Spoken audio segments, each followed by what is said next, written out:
Unspoiled Network podcast. This is Unspoiled, covering The Hunger Games, Book 2, Catching Fire, Chapters 16, 17, and 18. In these chapters, we have to go through our interviews, our training, our scoring, and everything seems to be coming together to make the citizens of the capital as invested and angry as possible. And when I say coming together, I mean Peeta once again is a fucking genius. Welcome to Unspoiled. Are you coming to the tree? They strung up a man, they say, who murdered 3. Strange things did happen here, no stranger would it be if we met at midnight in the hanging tree. Are you coming to the tree where a dead man called out for his love to flee? Strange things did happen here, no stranger would it be if we met at midnight in the hanging tree. Are you? Welcome to the show, everyone. I am Natasha. I'm Rashawn. Okay, here we go. Now we're getting somewhere. These are the chapters that I was like particularly excited about, just because Peeta pulls this shit, and I'm like, oh, you beautiful genius, right? Sweet baby. What a king. Indeed. How did you feel about these chapters? I mean, some of it was like kind of inspiring a little bit of hope, like a little bit of a spark of something.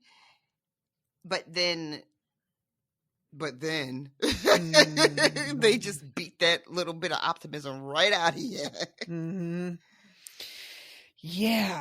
Yeah. So, okay, let's start right away. We pick up immediately with Katniss dealing with the sight of this Avox, who used to be Darius, who she knew, and she eventually does I'm so clumsy, I just knocked this thing off the table, and manages to have at least just a moment where she like clutches his hand and lets him know that she is there and aware of how terrible this all is. Yeah. What I loved about this is, I didn't love anything about this, but what I loved about it was the what happens after dinner. She is so upset by the sight of Darius, and she does not want to be comforted by Peeta, because for this Peeta is an outsider. Yes. And she is keenly aware that she says, this awfulness with Darius belongs to me and Gale and maybe even Haymitch, but not Peeta. Peeta's not Hob like us. And when I first read that, like, there's a little tinge in me that was just like, oh, that's not fair though. But also I get it, Yeah. I get it. It's not necessarily fair to shut Peeta out like that, but I get what she means by like not wanting to, like, he's not going to understand it the way we will. He didn't know Darius like we did. It's, you know what I mean? And to be fair, we don't know what Peeta knows about Darius.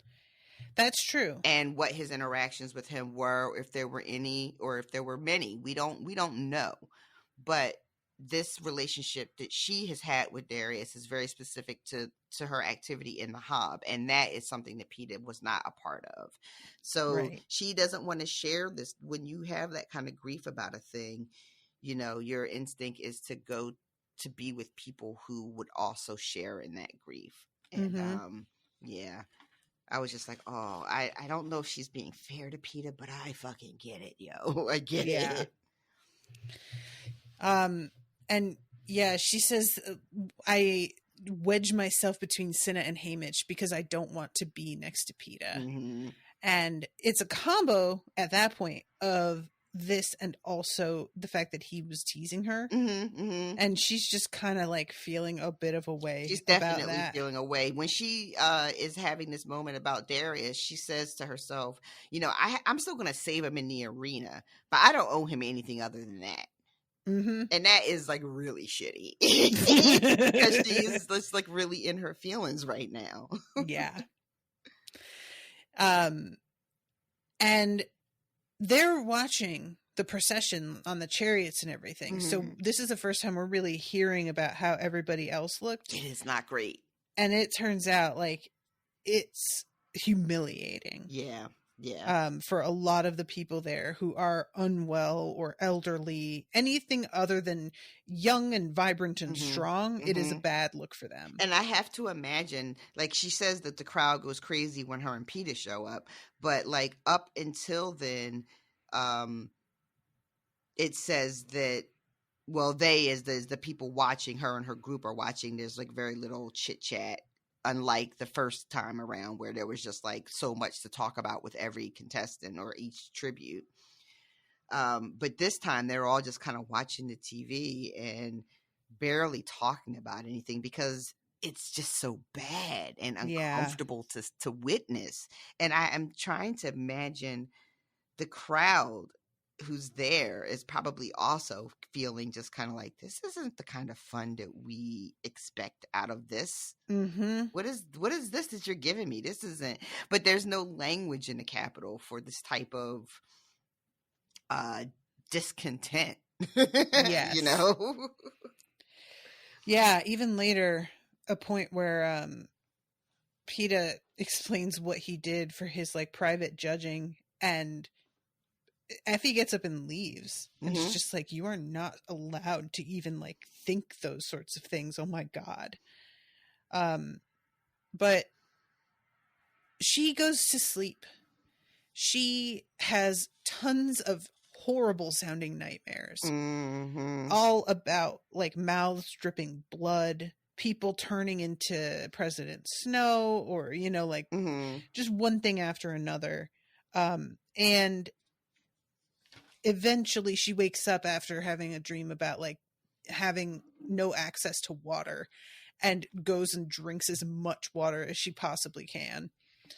And she is late going down, and she knows that fucking Haymitch is going to be cranky about it. Oh yeah, which he indeed is. She is like not interested in going down for breakfast. She has breakfast alone in her room, and then she's just like puttering around, purposely killing time. Haymitch comes and bangs on her door, and she still waits another like 5 to 10 minutes before she goes down.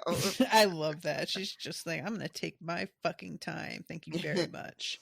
Haymitch is all ready to like lay into her, and she tries to tell him, "Oh, I'm sorry, I overslept because I had all these fucking gnarly dreams."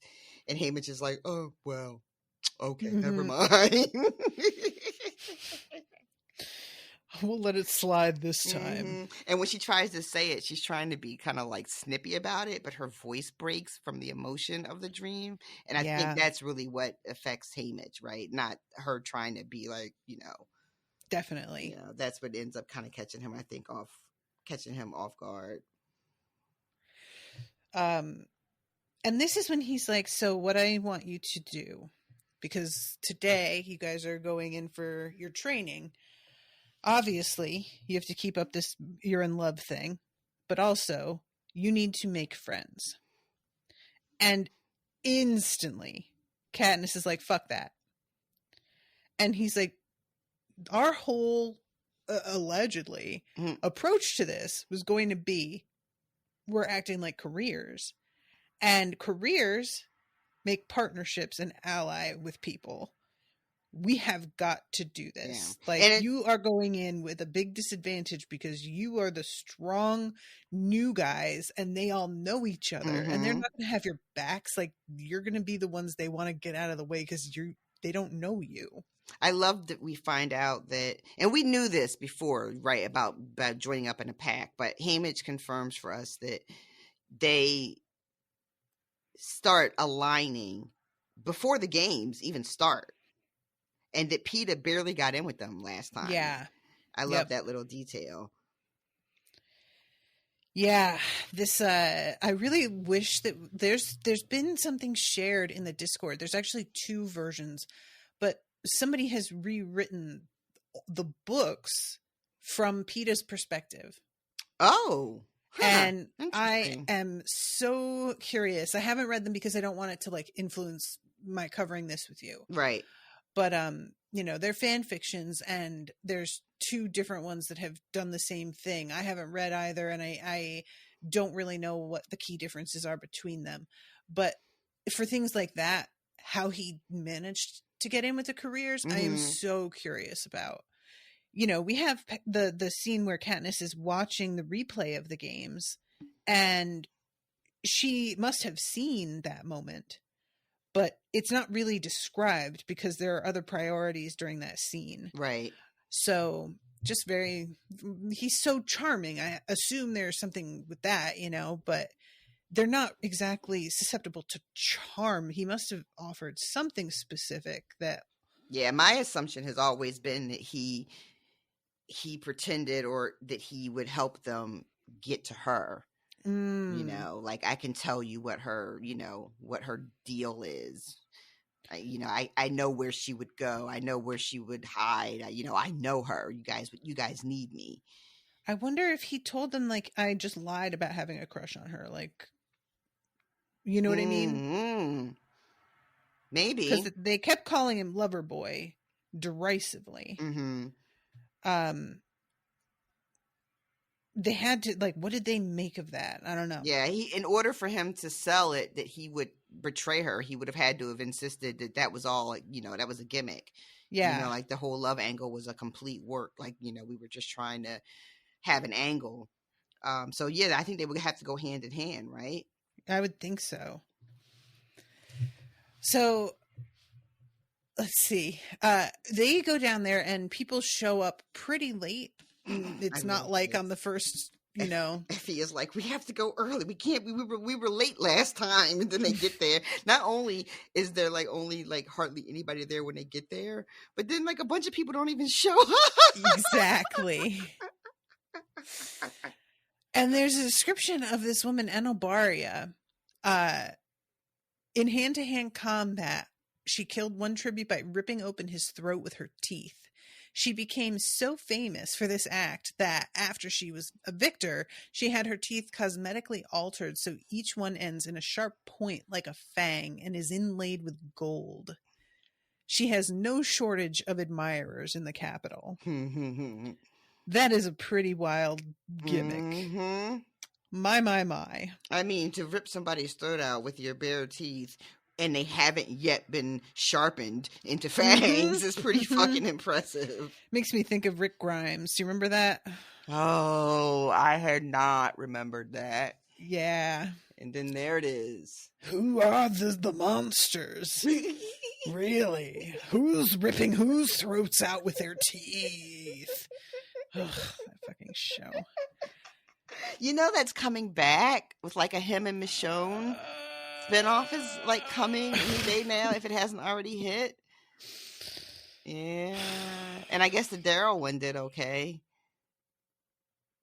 The Daryl spinoff that came out like a year ago or whatever.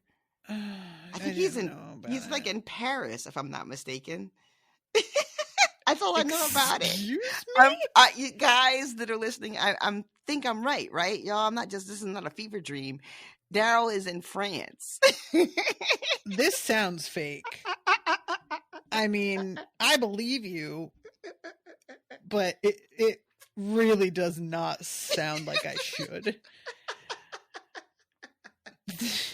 I swear to God, The Walking Dead is going to remain a punching bag for the rest of my life. I can't, and it's one of those that it should have gotten the same like reaction from everybody that a Game of Thrones did in terms of how nobody talks about it anymore and nobody acknowledges it anymore because we're all just like, But the fact that they managed to make so many like spin-offs and there are still people out here like in these very active groups talking about it always surprises me. Like there's a few people that are diehards in a couple of different groups I'm in, and it'll pop out during weird moments. And I'm always just like, really?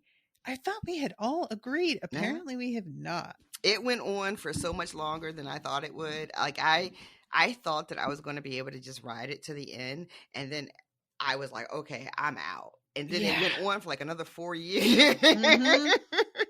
Like I made it much further than you did. I made it up until Negan showed up. Ugh. And yeah, and then again, I think it had like 4 more seasons after that. And I have no idea how the show ended. I have absolutely no idea how it ended. I was there for Negan showing up, but I tapped out after the really like gratuitous season finale scene with him. Right.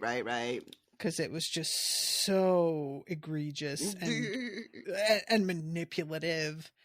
I will never forget. You guys, I could go on and on, and We can't. But I think about the cowardice of that show, and it was really like the first step in the direction of what wound up happening with like Star Wars, in terms of listening way too much to fans and doing like making foolish decisions about characters based on what these fucking neckbeards thought they should do. And oh god, I hate it. Okay, I'm so sorry, everybody. Anyway, so 10 o'clock, half the tributes have shown up. Tala, the woman who runs training, begins her spiel right on time, unfazed by the poor attendance. Maybe she expected it. I'm sort of relieved because that means there are a dozen people I don't have to pretend to make friends with. I do really enjoy anytime we're reminded, oh, she doesn't want to do any of this. Oh, she doesn't like it. When she's relieved that most of the people don't show up because there's less people to deal with, I felt that in my whole spirit. Mm-hmm. That is me anytime I go into the office and there's nobody there. I'm just like, oh my God, thank God. I came in on an off day and everybody else is working from home today. Woohoo for me. So the first thing that she does, as per her usual schedule, is go see the fucking knot tire person. I love this. And who she really palled up with last time. The person's also all happy to see her again, and is like, really impressed with her work from the first games, and is like taking note of it. And she shows that she remembers some of the knots and snares that he had taught her last time, and then they go over some new ones, and this is all going well because it's she's over there by herself, which is what that's her jam. And then somebody comes up behind her and puts their arms around her from behind and starts finishing the knot that she had been working on herself. Mm-hmm. And there are several things about this that I don't care for. I'm sure there are. Please enumerate them for the audience. Like the come up from behind and put your arms around a person. That very is Ghost. My least. What'd you say? It's very Ghost. Very Ghost. With the pottery wheel. Christ, with the pottery wheel. Oh. My darling. Did I make you watch that for you sure did? Because you had never seen it, right? Correct. That's so wild to me. I can't believe you had never seen it. I'm so glad we got to do that together. This is why everybody should be signed up for the Unsober tier. I made Rashawn watch Zoolander.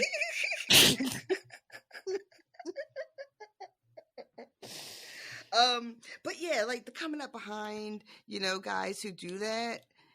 Like, if we're not fucking, yeah, don't do that. How dare you? How dare you? And this is a move that because it's dudes listening. It's not your fault. TV has taught you that that's a move. It is your fault. It's your fault for believing that it's true. I just don't care for it. And then that he starts working on the knot that she was working on. I don't care for that either. And finishes And- it and- like, here, right. let me do it for you, you incompetent goon. I just get out of here. And Mhm. and because Finnick is so objectionable at every time he's shown up so far, I know that he's probably going to live a lot longer than I care for. And he'll probably end up being useful, you know, and I'm just prepared to hate him forever. Why do you think he'll like end up being useful? What do you mean? Well, so they're going to go into the games, and this whole idea of like we're going to have alliances and friends and all that, right?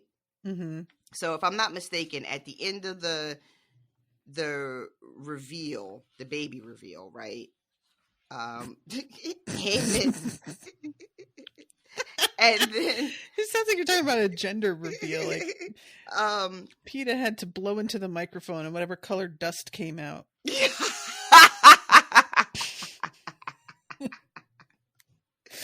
But I think at some point Haymitch is so disgusted. I think it's after they go in for their one-on-ones, and Peeta does the painting, and then she does the dummy hang. Haymitch is so disgusted he like doesn't even want to talk to them anymore, and they don't get any more like coaching. But so they may not do Haymitch's idea of an alliance per se, Right? but I still feel like that's not completely off the table yet. I don't know if it will be a one-on-one situation like she had with Thresh, where maybe Finnick is an adversary, but then something comes up and they both have to fight, like, I don't know, more new monsters to show up. But I just don't think Finnick is disappearing right away, is what is my main point here. Gotcha. And I hate that for me. And when I say he might be useful, the crop of folks going into the arena, I mean, there's like this adorable older couple, Wires and Beatty, like then there's like another old lady, I think that's from Phoenix District, the one who like takes a nap for her one-on-one. Yes. Like, I don't expect those folks to really make it very long. So my assumption is I'm going to see probably Finnick more. I probably will see an Oberia maybe, and then the chick that keeps taking her clothes off.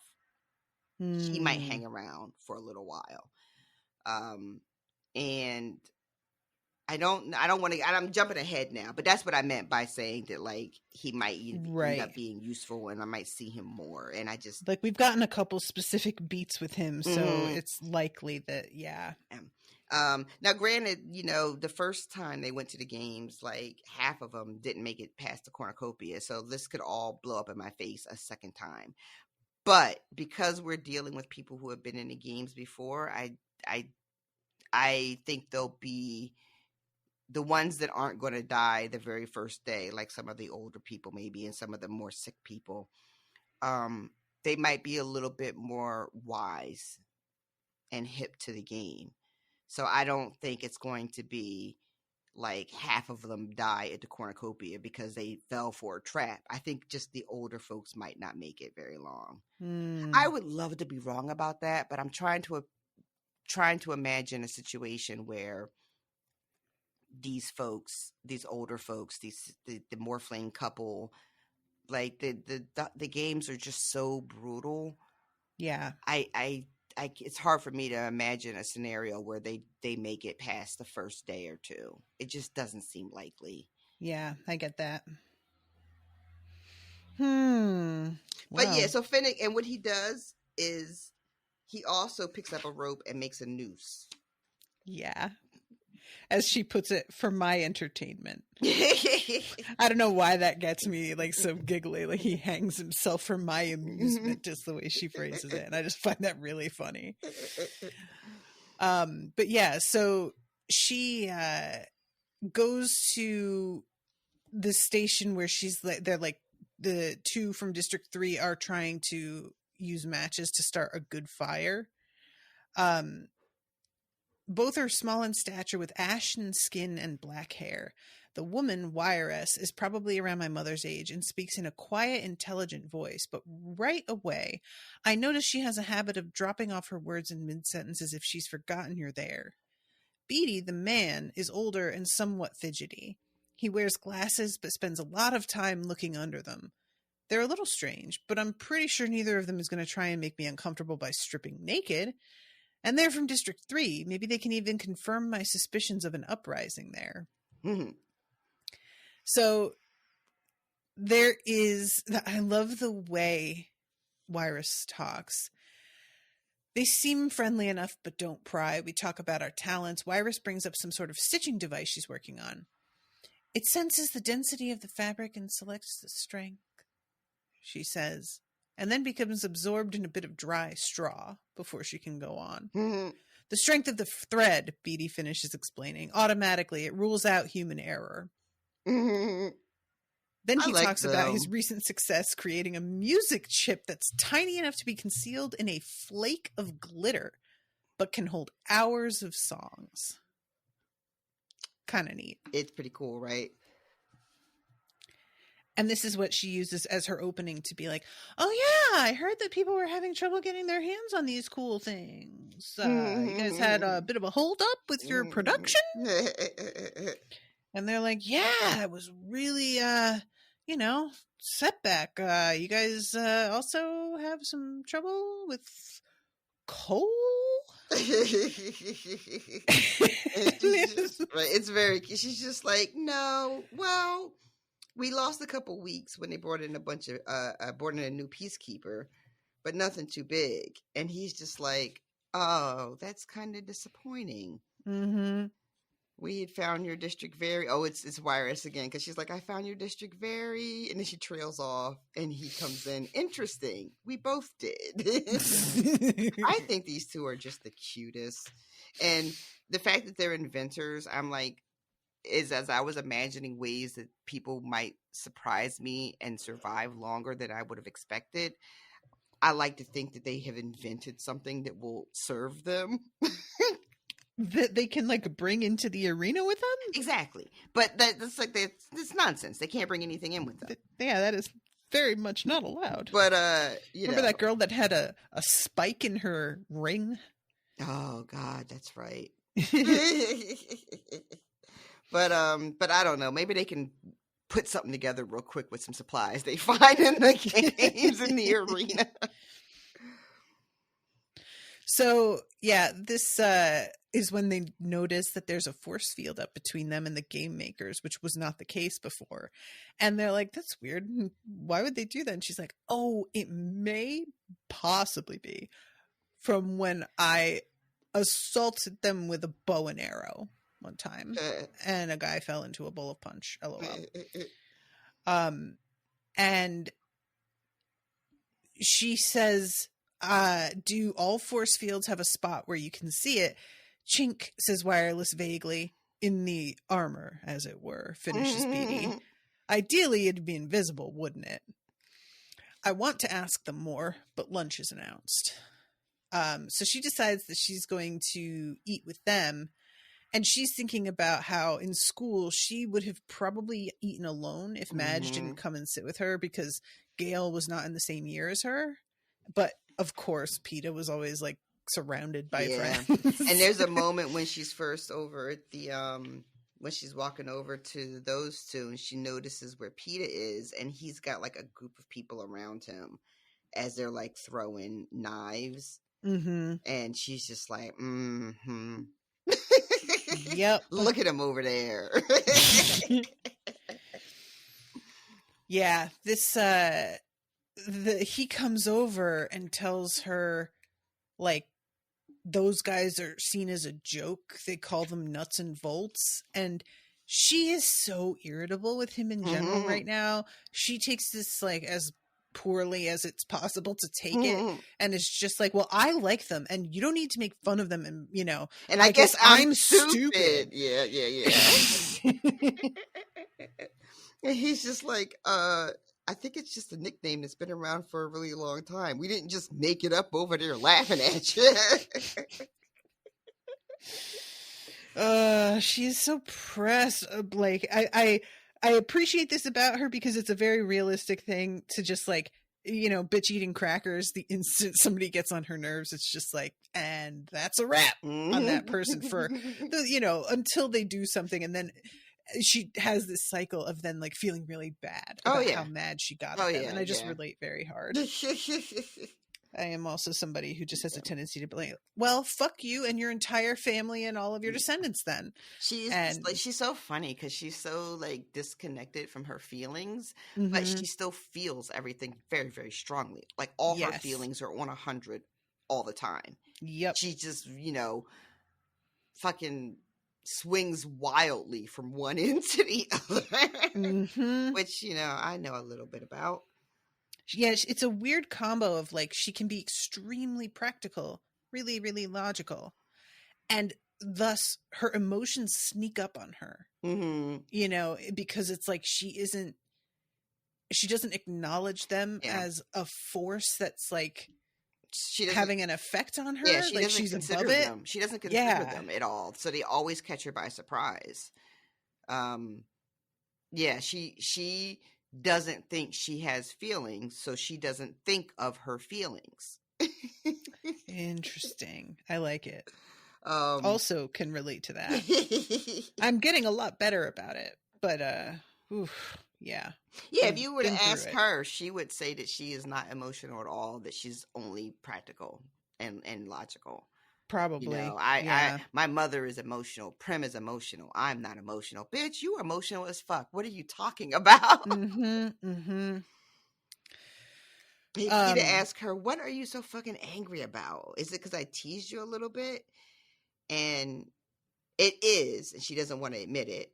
So she just tells him to forget it. And then she says it's a lot of things. And immediately he says Darius, which I thought she should have given him a little bit of credit. Yeah. I guess that she's assuming that Haymitch told him about who Darius is. I don't know. Maybe. But she just says in response, Darius, the games, Haymitch, making his team up with others. It's a lot of shit. Yeah. He's like, it can be just you and me. And she has to grudgingly admit that Haymitch is probably right, though. Yeah, she's like, when it comes to the games, at least, he tends to be correct. Don't you tell him I said so.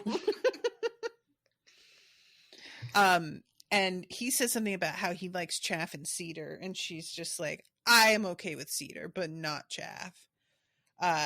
And basically Peeta's like, give him a second chance. So they spend lunch with him, and he is like very jokey, but it's mostly self-deprecating. And realizes that he serves as a really good foil to Haymitch's like extremely dark moods, and it makes sense that the two of them would like each other. After lunch, I do the edible insects station. Cecilia, who's got 3 kids at home, and Woof, a really old guy who's hard of hearing and doesn't seem to know what's going on since he keeps trying to stuff poisonous bugs in his mouth. Good God. Can you imagine if a tribute died before the game started? Like that? Like, it's one thing if they're trying to commit suicide or something, but like just an accidental, you just turned your back and you turned back around and they're eating poison and not understanding it. Like, oh, that would be embarrassing for the Capitol. I'm just trying to picture the trainer at that station being like, dude. Yeah. Spit it out. Kashmir and Gloss, the sister and brother from District 1, invite me over and we make hammocks for a while. They're polite but cool.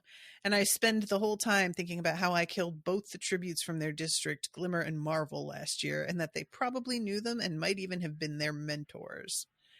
And it was interesting to me that they're cool towards her, but they invited her to do the thing. So I'm like, well, why are you going to be like frosty? Yeah, like you could have just not invited me. Yeah, exactly.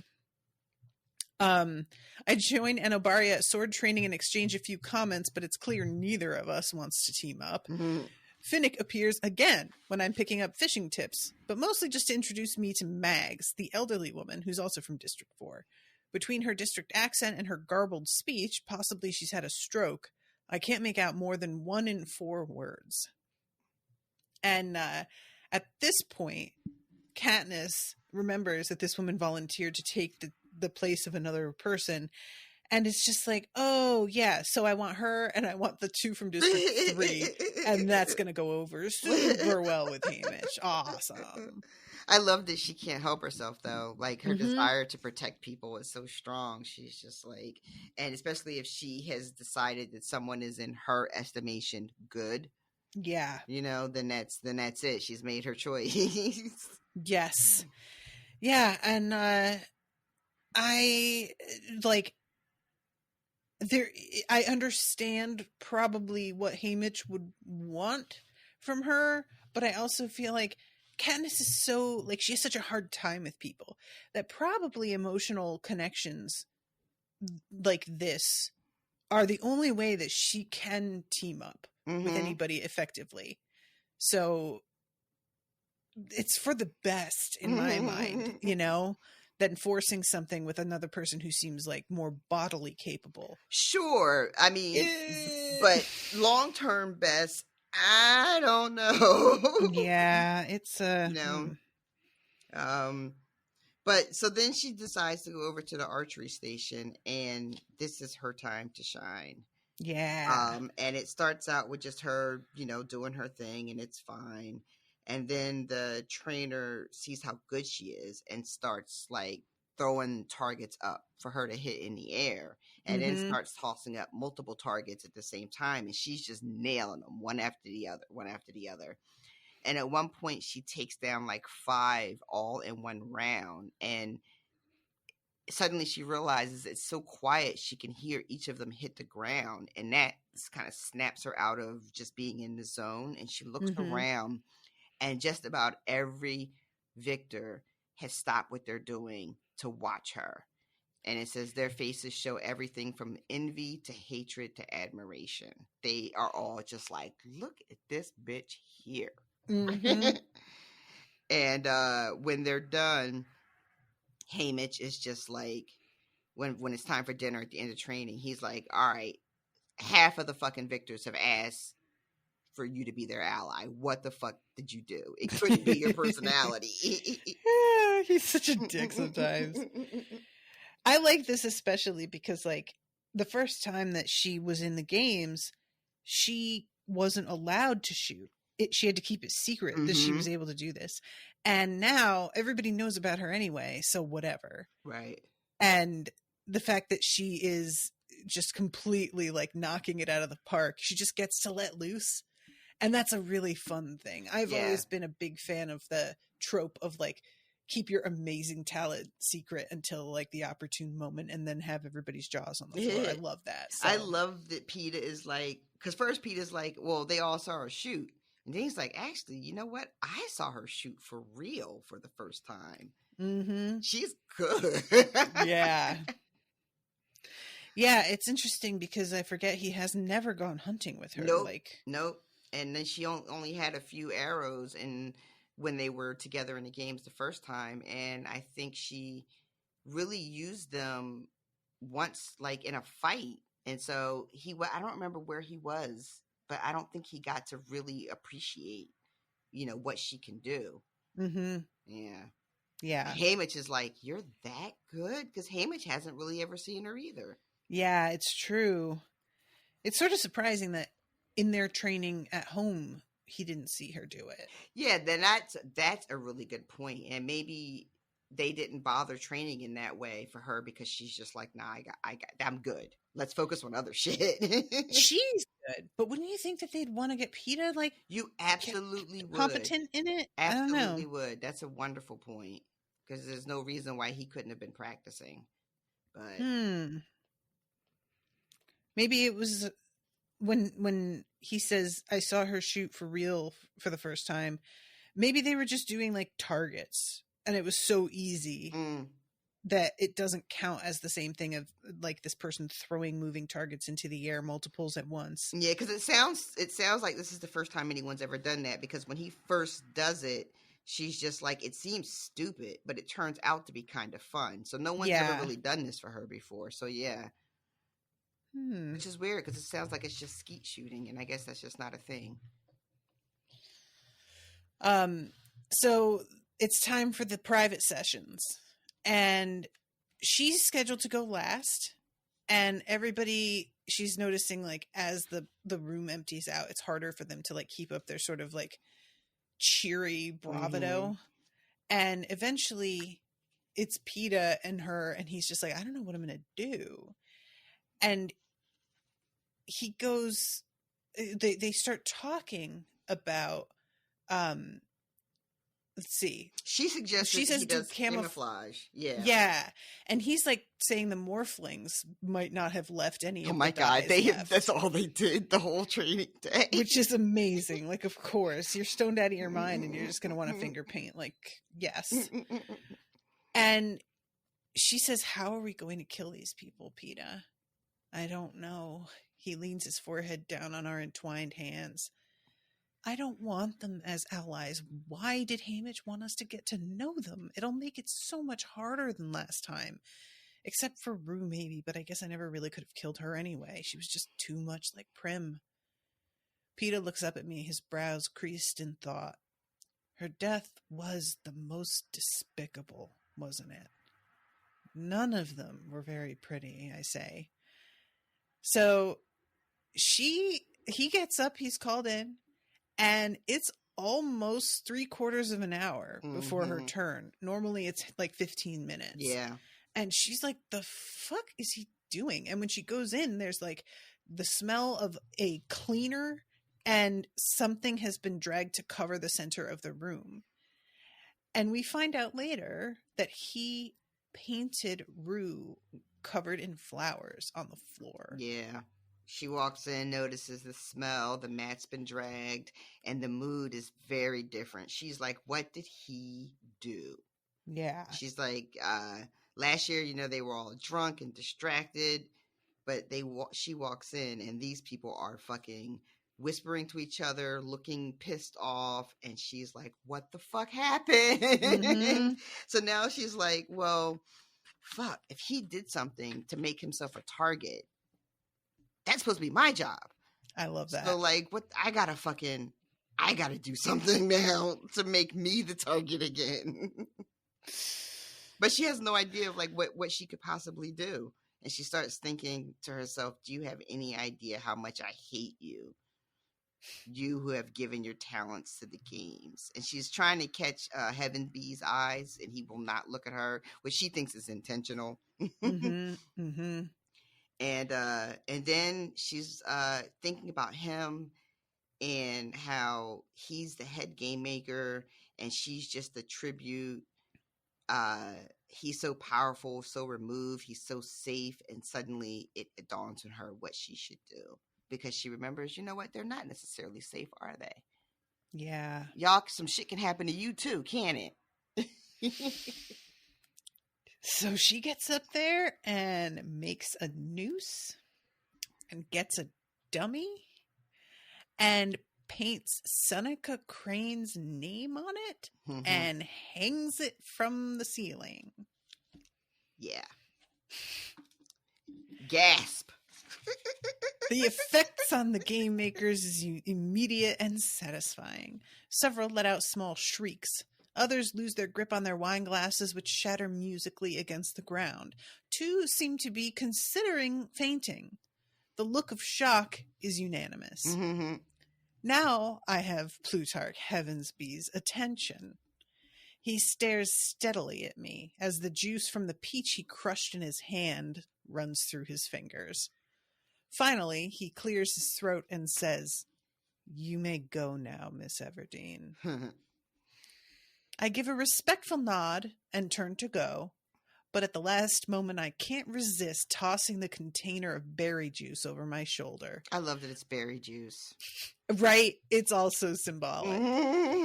I can hear the contents splatter against the dummy while a couple more wine glasses break. As the elevator doors close before me, I see no one has moved. I love it. Yeah. So then there's the confessions. Peeta goes first and explains it was Rue with the flowers on her. And what exactly were you trying to accomplish? Haymitch asks in a very measured voice. I'm not sure. I just wanted to hold them accountable, if only for a moment, says Peeta, for killing that little girl. This is dreadful. Effie sounds like she's about to cry. That sort of thinking is forbidden, Peeta. Absolutely. You'll only bring down more trouble on yourself and Katniss. I have to agree with Effie on this one, says Haymitch. I guess this is a bad time to mention I hung a dummy and painted Seneca Crane's name on it.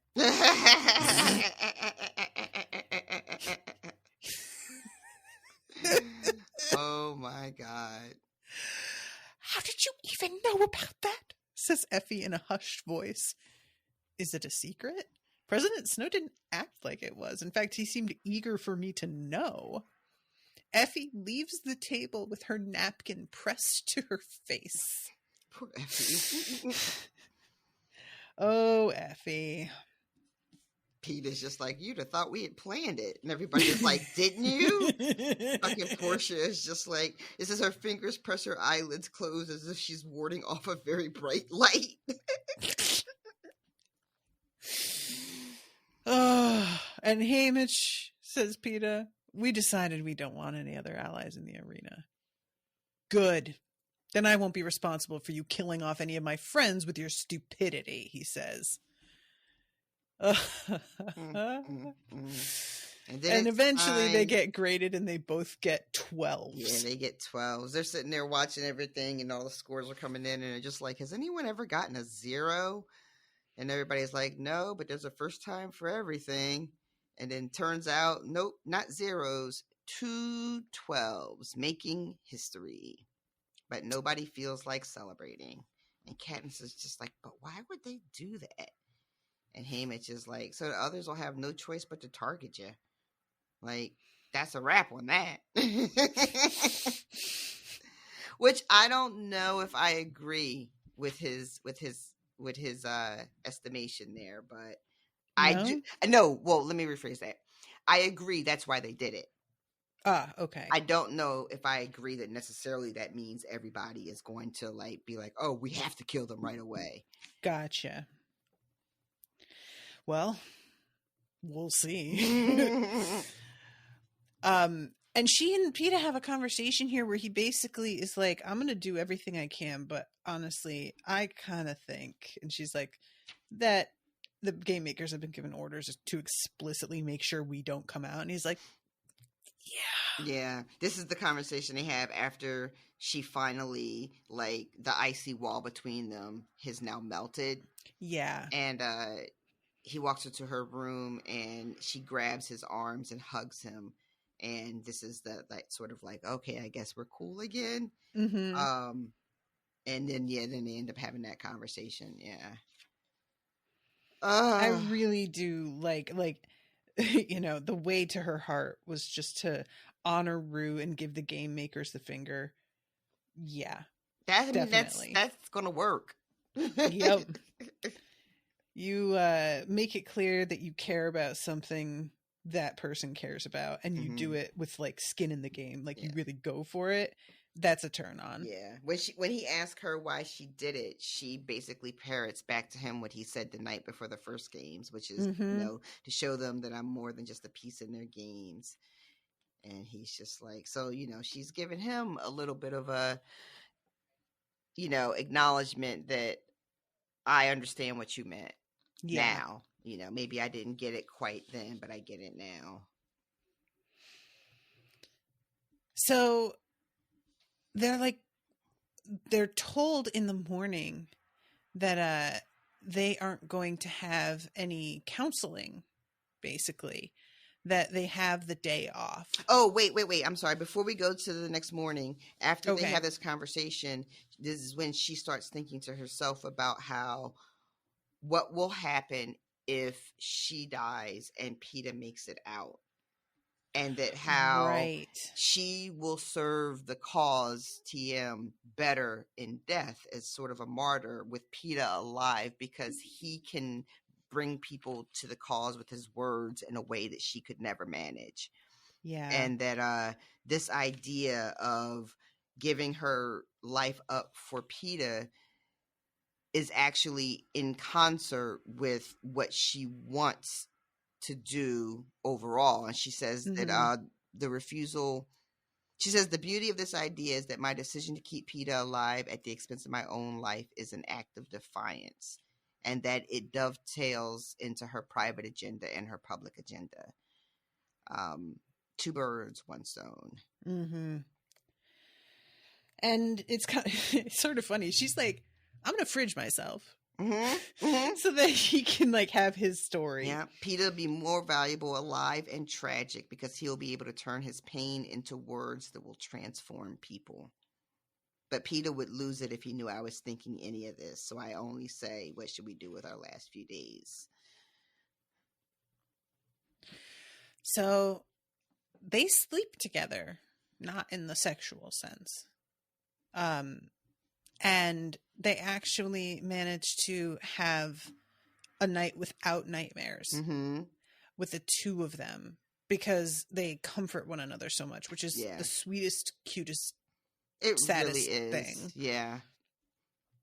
Yeah. I'd forgotten what a real night's sleep feels like. I think he says. So yeah, this is when they find out the coaching's been canceled. And they decide to spend the day up on the roof. They get a bunch of food and some blankets, and they go have a picnic. And she practices knots with vines, and he draws her. And they play games with the force field, and they're just hanging out in this lovely moment together. Beautiful garden. No one bothers them. No one comes to get them for any kind of meals or anything. They fucking take a nap. Yep. He wakes her up so she can see the sunset. Yeah. And they don't even go and join anybody for dinner, and nobody comes and gets them. I wish I could freeze this moment right here, right now, and live in it forever, he says. Okay. Then you'll allow it? I'll allow it, I say.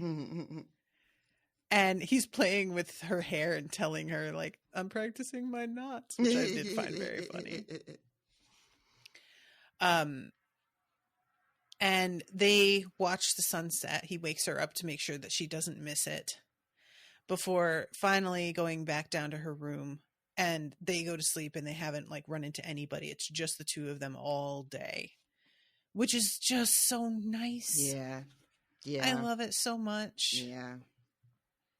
The sight of Peeta and me sleeping together is too much for Octavia, because she bursts into tears right away. You remember what Cinna told us, Phineas says fiercely. Octavia nods and goes out sobbing. So then Peeta has to go separately for his prep, and it's nearly lunch when I feel something dripping on my shoulder and turn to find Flavius, who's snipping away at my hair with silent tears running down his face. Aww. Then he gives him a look, and he gently sets the scissors on the table and leaves.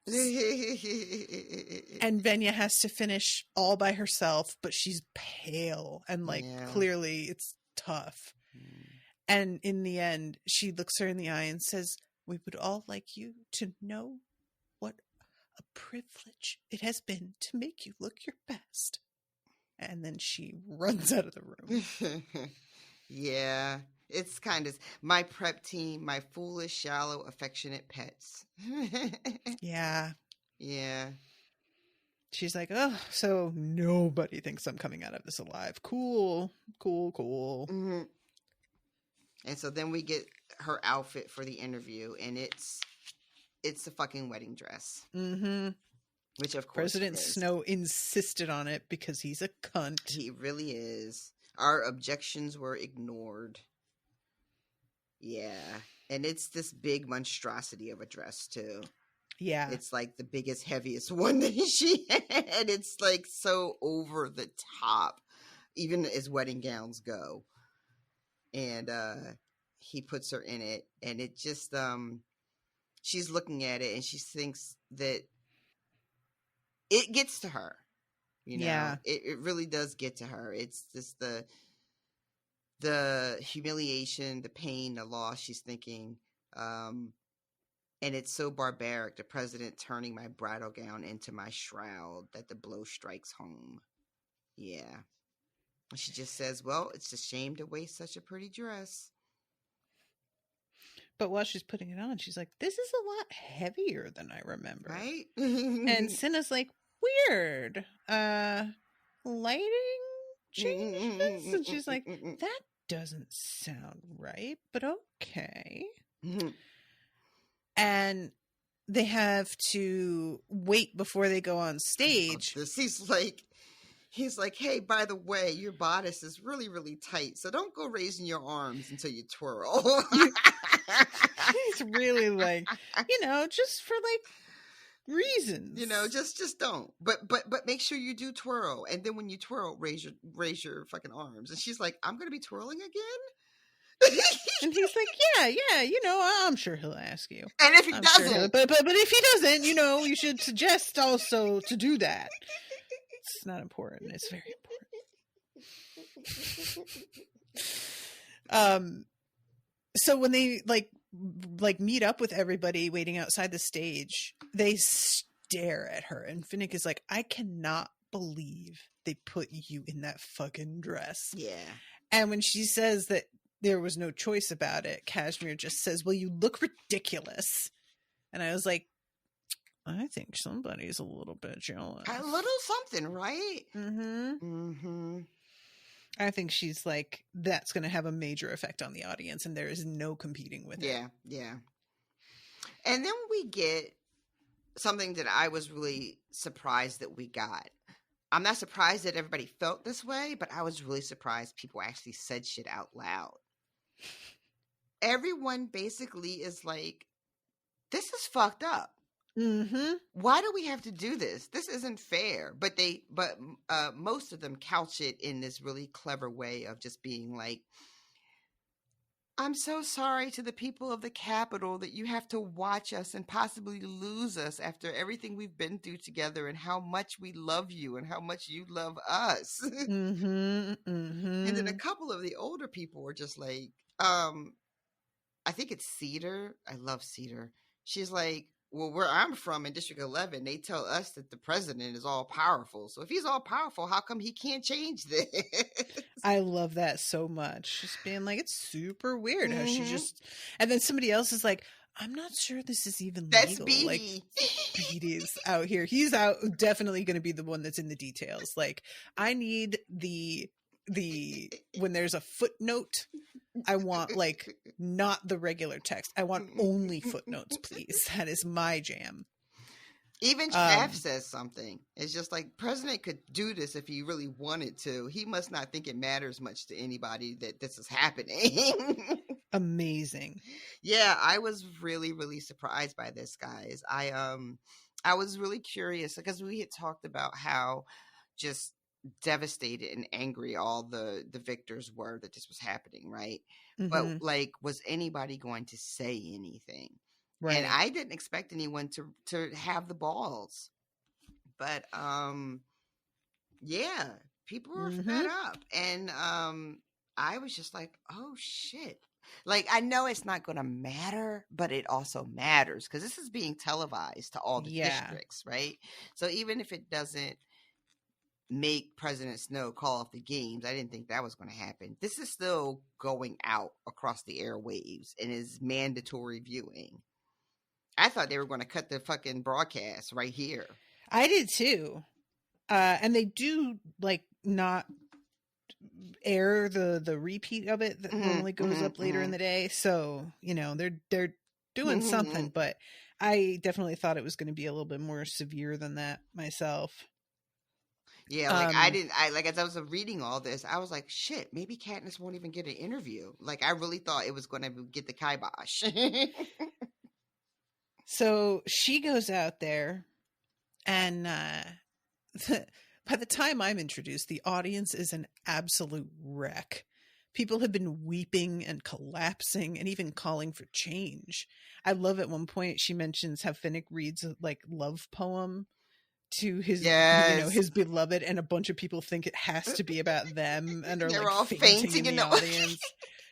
I swear to God, I love it so much. I like to think that he made it vague enough just so that he could have that effect. That he was like, yeah, I want to make sure that everybody, there's like something that's just enough that they're like, oh, it's me. Like the way that you would write fake horoscopes.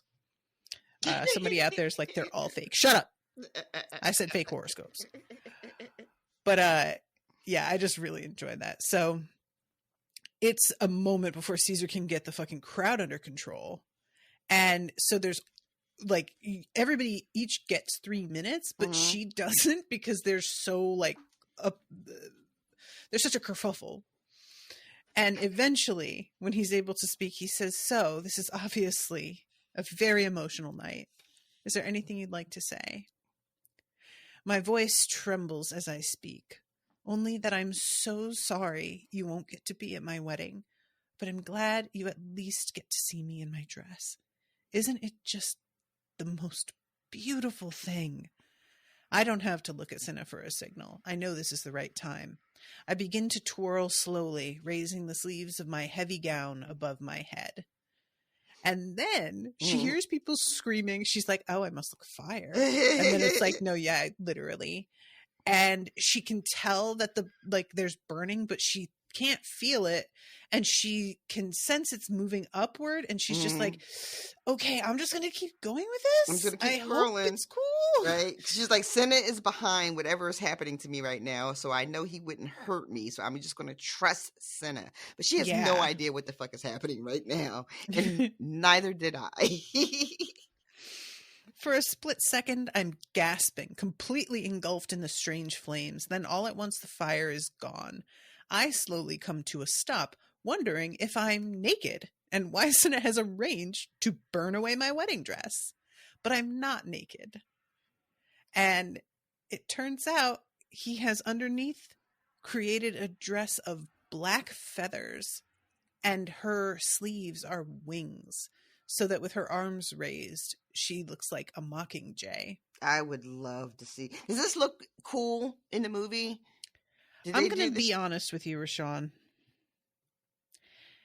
No. Oh. Not only does this not look cool in the movie, but the like glittery red dress from the last book that she wears during her interview, it's like plain red. It's not, there's no gems. It's not at all. That's so disappointing. It really bums me out, considering like how over the top so much of the style of the movie is.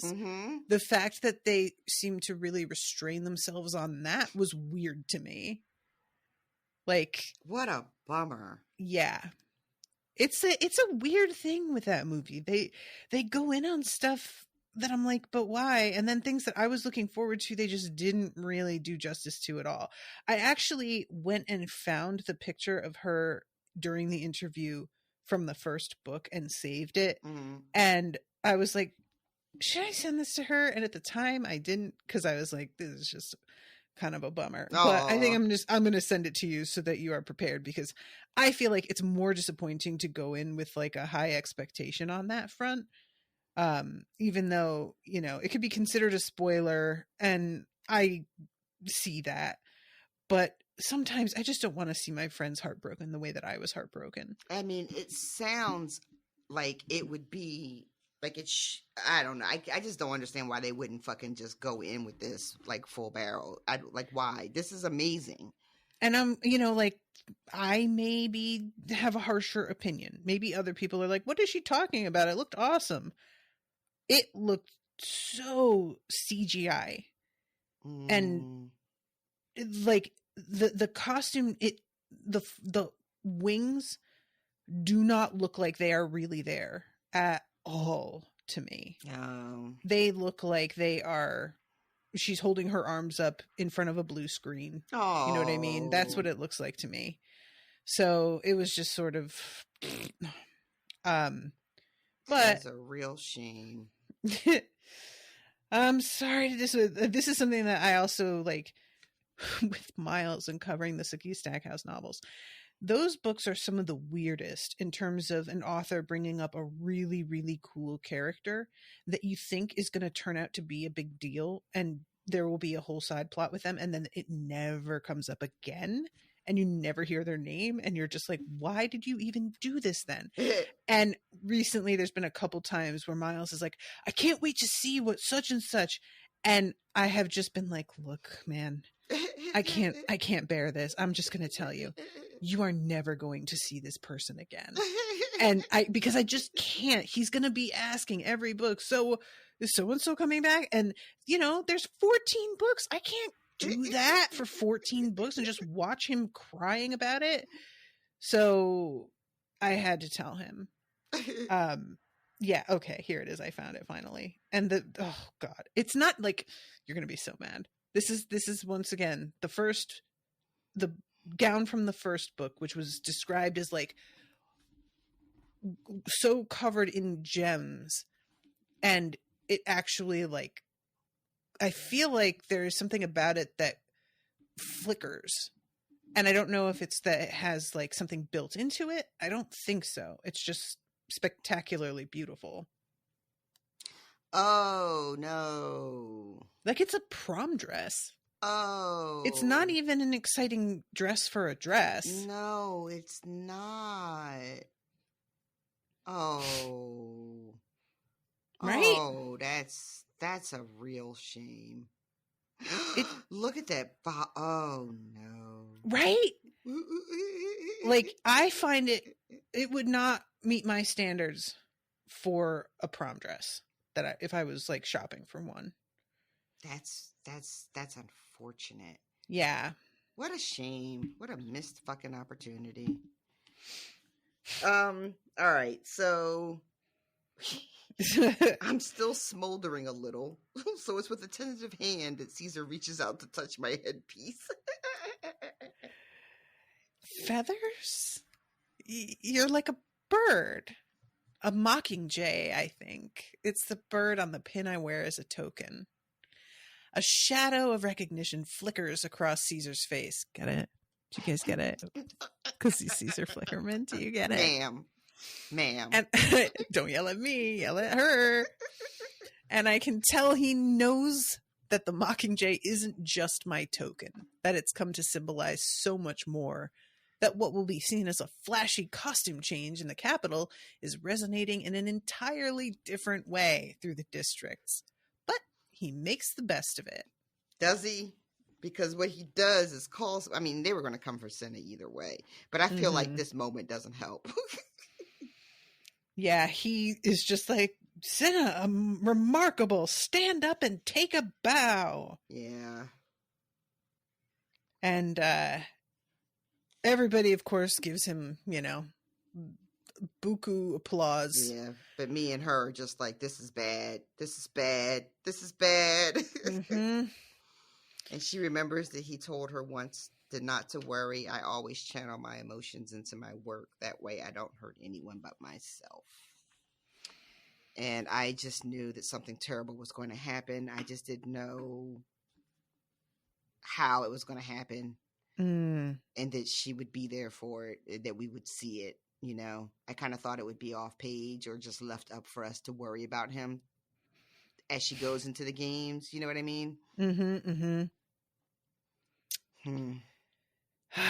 Like, I thought maybe he just wouldn't be there the next day, like as she's getting dressed for the, the next part, and only the other people would be there, like Octavia and Vinia. But that's not what happened. No. We'll get there. Yeah. Oh my God. I just went to search like the description of the dress from the first book. Where skin shimmers and eyes flash, And they make their clothes from jewels because my dress is entirely covered in reflective precious gems, red and yellow and white with bits of blue that accent the tips of the flame design.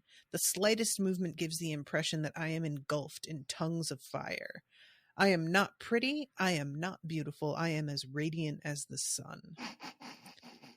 You guys. There wasn't even any flame design on that dress. No, there's like a ruffle at the bottom that I guess could be, and like a bit of tulle at the top but it's so weak. Like profoundly weak. I'm just throwing some sequins on that John or something. Like it looks cheap. Mm-hmm. This looks like a homemade dress. I don't get it. Anyway, sorry guys. So now it's Peeta's turn. And he doesn't look at her as he goes out on stage. And he does this thing where he just like engages but clearly is distracted.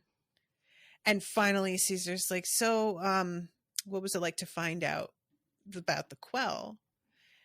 And Peeta does a 1-2 punch. First punch, we're already married. Surprise. We have a ritual in District 12, and we weren't going to feel married if we didn't do that. So we decided to get married early, and we didn't tell anybody. And she had talked about this, right? In the previous chapter, right? Yeah, the toasting. Right, yeah. So the fact that, but she is telling us about it. It's not like she had a conversation with Peeta about it. She's remembering it. Right. And so that he does this, I'm just like, oh.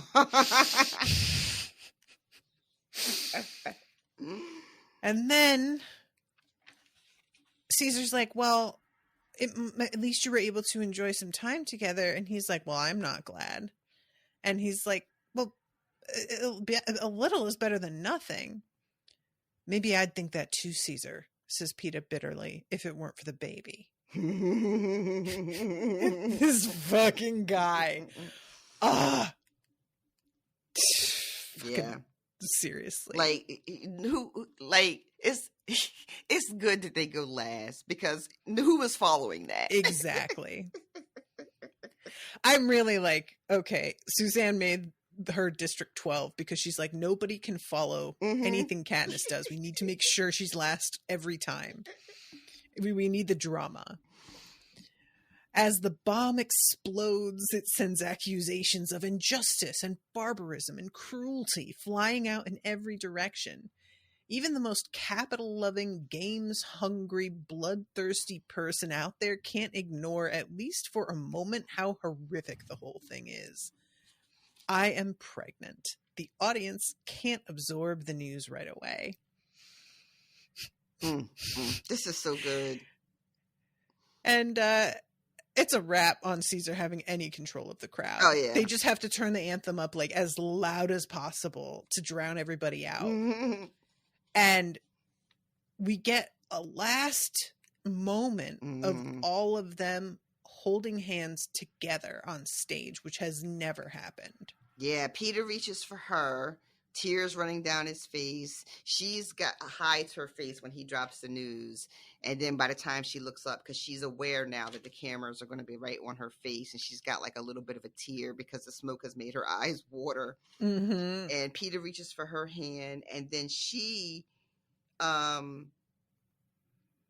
turns and grabs Chaff and offers her hand to him, and he takes it, and then before you know it, everybody up and down the road just starts to join hands. Yeah. Some do it right away, and then others are not like really sure what to do, but they get kind of caught up in it, you know, because people are reaching for their hands, so they're just like, okay, I guess I'll take your hand.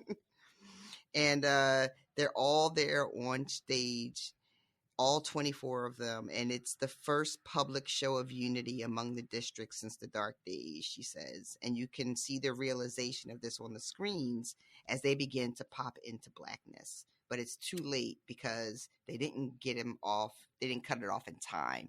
Everyone has seen it.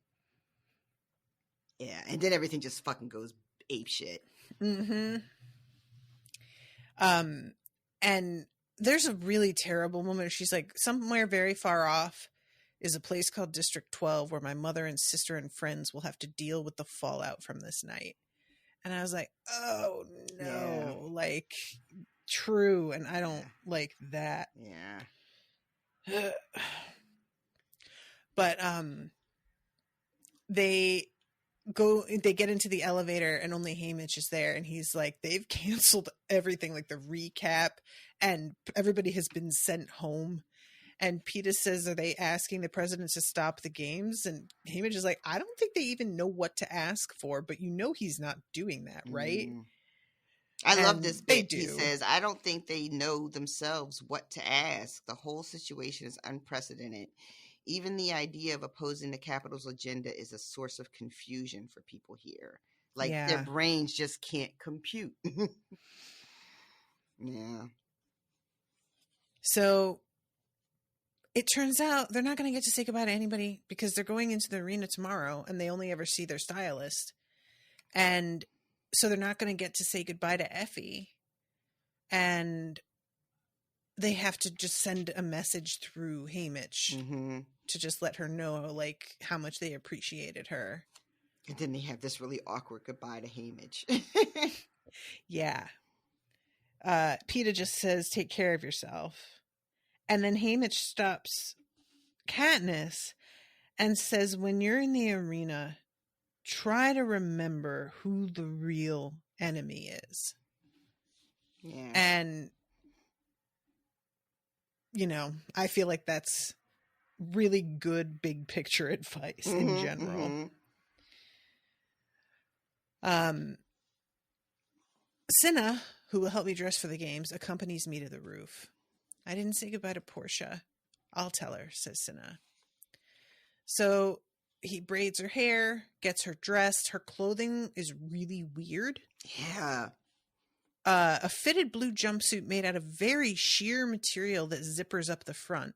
A 6-inch wide padded belt covered in shiny purple plastic.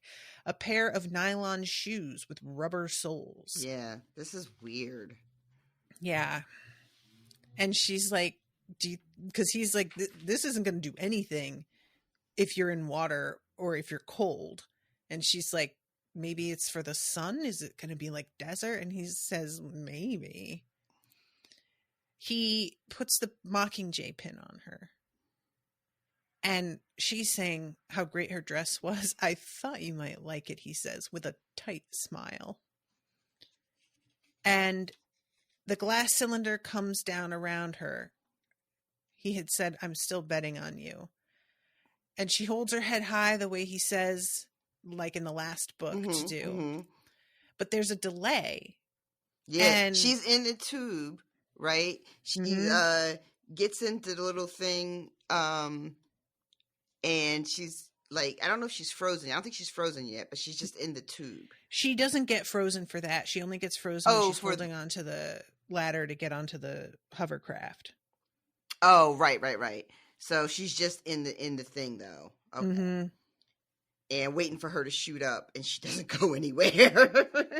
Yeah, there's just this long pause, and she's looking at him like, what's going on? And he looks very perplexed also. And then, all of a sudden, some peacekeepers come in, and they just begin to beat the shit out of him. Yeah.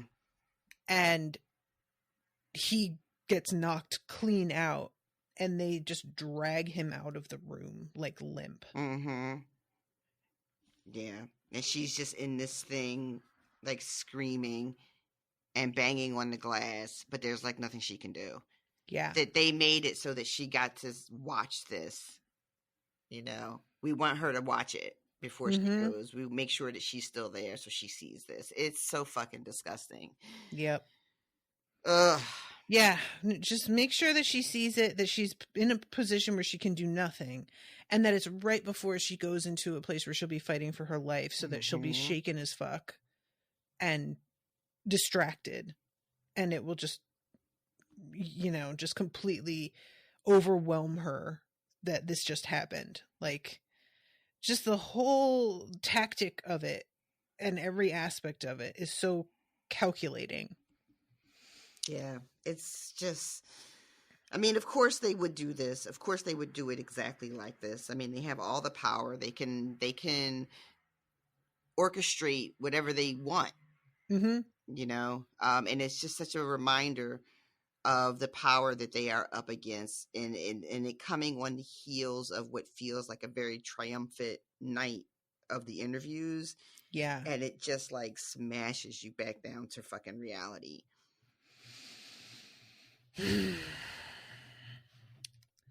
And she goes up to the surface, and she has a moment of really being disoriented because it is really bright. The ground is moving, and she's just like, what the fuck? And she finally adjusts and is able to see that the disc she's standing on is a little island, and that around her it's just water. So completely surrounding her, from what I can tell. mm-hmm. It's water in every direction.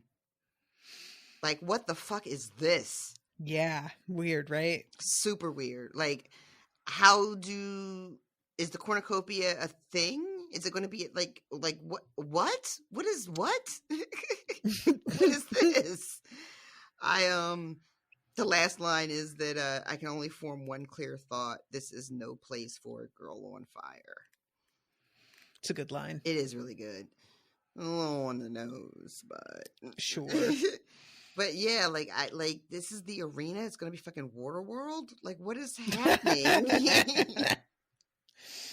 Oh God. So don't ask me what I think's next, because I have no idea. I have no idea. This is. It can't be the whole. This can't be the whole thing. Also, like, how unfair is this? That fucking the net guy. What's his name? Finnick. Oh, Finnick, yeah. This feels like an unfair advantage. That's true.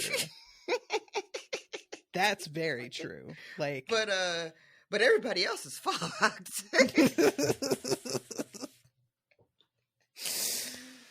Yeah. So, yeah, that's the end of the chapter. Yeah, it really fucking, this book, I know we've seen so much brutality, right? But when we have these moments with like Senna, it's in the moment where Darius pops up, it's still somehow shocking, Mm-hmm. even though the conceit of the book is that everything is terrible and that these people in power can do whatever they want whenever they want, and it feels like we have no recourse. There's nothing we can do about it. Yeah. And yet I'm still like, somebody punched me in the fucking stomach. It's how, like, the lulls between Mm-hmm. make you feel like it was an isolated incident. Mm-hmm. And there's just enough downtime that you're like, well, as long as we don't like set a foot wrong, we could be okay, or it'll happen off screen, like something we hear about or Mm-hmm. whatever. It's, the whole thing with Gale getting whipped Mm-hmm. feels like that was such a big moment. We have had enough of the physical, like, violence until we get into the arena. That's what the arena's for. Right. So it's all this glittering glamour and luxury Mm-hmm. that you're not prepared for it to happen, like, in the midst of that. I think too, like, often when you're talking about power and power structures, it can be so abstract, Mm-hmm. and then you have these moments where it is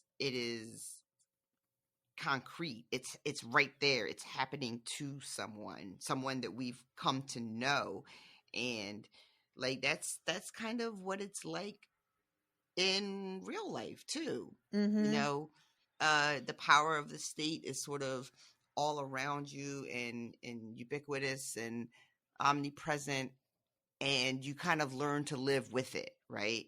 Yeah. You learn to like kind of move within that system.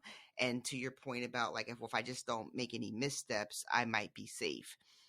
But that power can strike whenever it wants to, at whoever it wants to. Mm-hmm. You know, and you can't control the wins and the whys of it. It just, you know, and it's like how we go from day to day to day, and then a horrific thing will happen. It's on the news, and we'll all be like talking about it for however long we talk about it, and then we go back into the lull until the next hashtag thing happens. Yeah. You know, and it just rinse and repeat, and you think that we get used to it, but we continue to be shocked by these sort of isolated events because we keep thinking that they're isolated because we don't ever want to make the connections that it's not, they're not isolated events. They're one long throughway, you know, that are all connected. It's really true that, you know, because there's such a feeling of helplessness about it. Mm-hmm. Like, of course we don't want to see what's really a norm. Because it just feels like, it's so like, what if it is? Like, what am I supposed to fucking do? What is the thing that we all say now? It's not a bug, it's a feature. But we keep acting like these things are just bugs. Oh, they're just little, these are just isolated things that are wrong with the system. No, it's the fucking system. Yeah. And it's operating, you know, as it was designed to operate, and benefiting who it was designed to benefit, and crushing everyone else. Bleak. It is, though, right? Yeah. Well, you know what time it is, everybody. We've got to say the name of the newest patron. And that is one person. Woo! It is Bradley No. Welcome. Yay! Thank you so much, Bradley, for becoming a patron. Really, really appreciate you. I know we make fun of the Brads and the Chads of the world, but I've always liked the name Bradley. All right. Well, there it is, folks. Name your kids so that Rashawn will like it. Keep that in mind. I'm trying to think of a boy's name that I have always really liked. It's not Chadley. Chadley, honestly, should be a thing, but it has to be spelled Chadleigh. Yeah.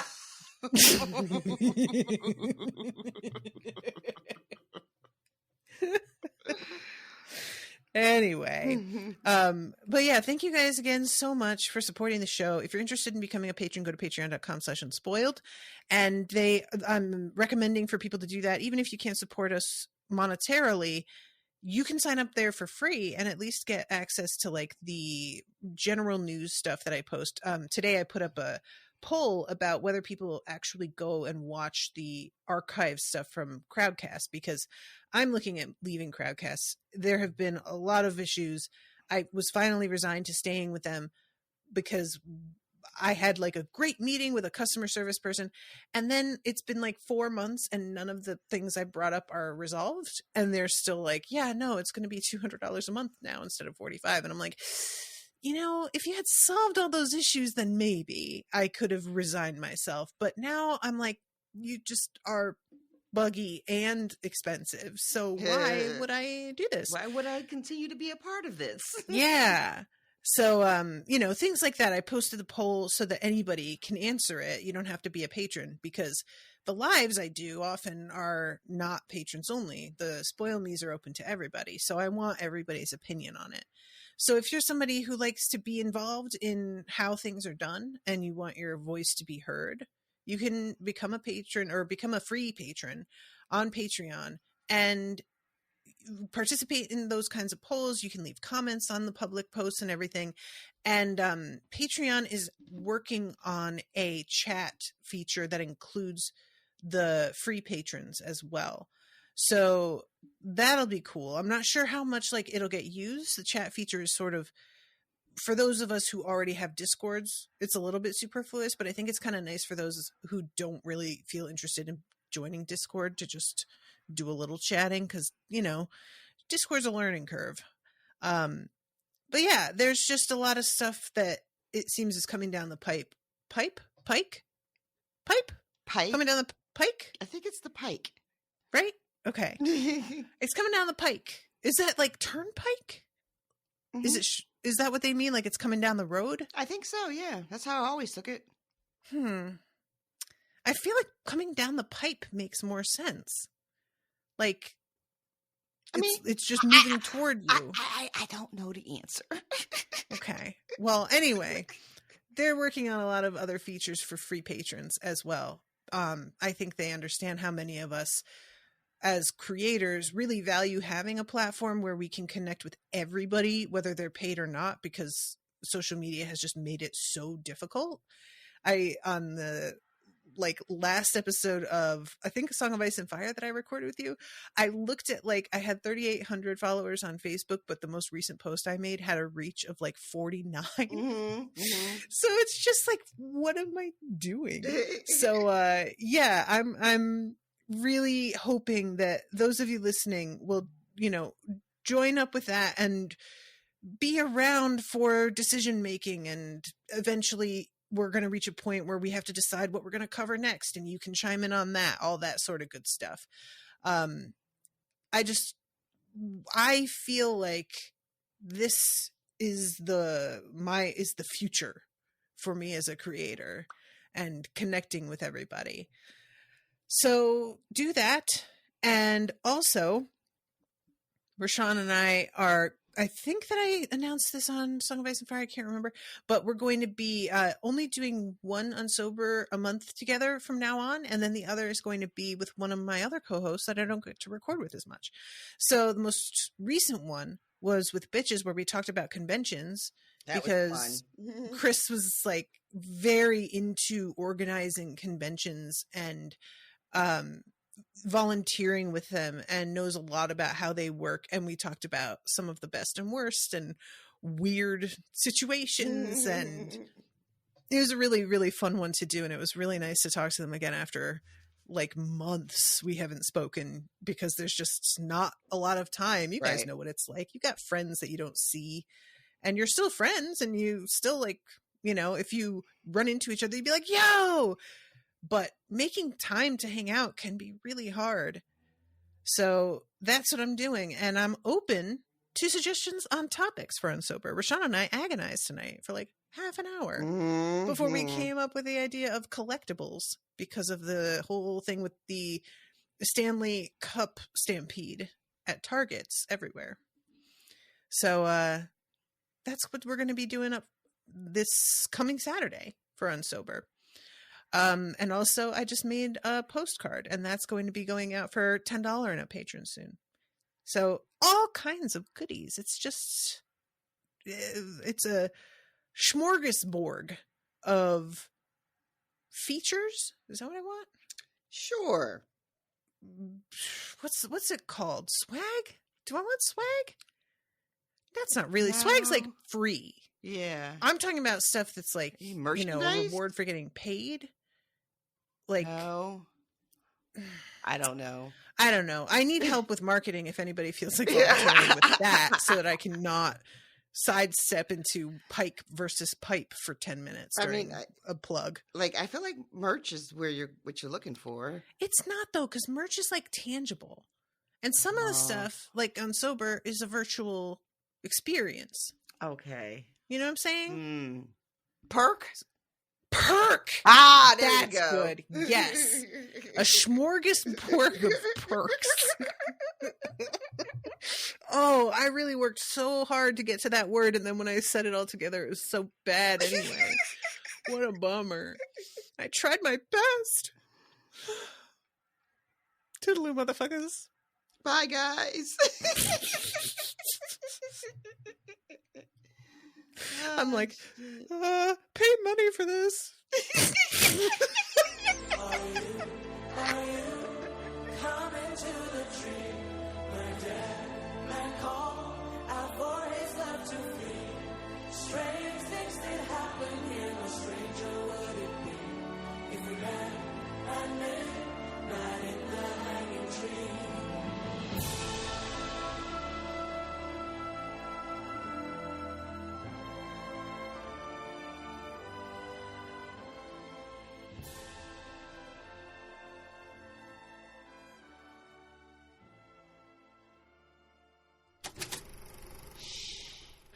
was an Unspoiled Network podcast.